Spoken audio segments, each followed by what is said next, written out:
Mr. Khan, a few weeks before the assassination attempt against you, the chief of the ISI, in a very unusual move, spoke to reporters. He made several attacks against your behavior as prime minister.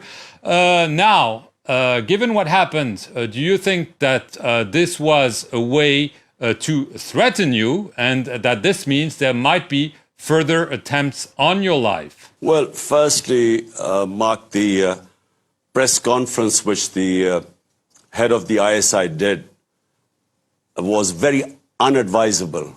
No ISI head should do a press conference, because if I replied to it point by point, I think the institution of the army would be damaged, and that's not what I would like to do, because we do need a strong defense force here. But I think the press conference was also in response to this our best investigative journalist who was portraying my point of view. He had been threatened with death. He left the country and actually was assassinated in Kenya. And there was a big public backlash, and people pointed fingers at the establishment. And I think I felt that the press conference was more to placate the public opinion. Right. But again, now we're nearly 2 weeks after.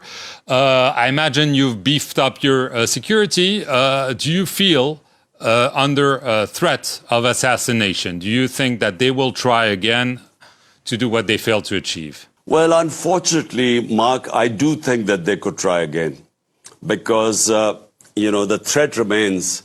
Those people who wanted me eliminated, the reason why they want me to be eliminated is my party is by far the most popular party in Pakistan.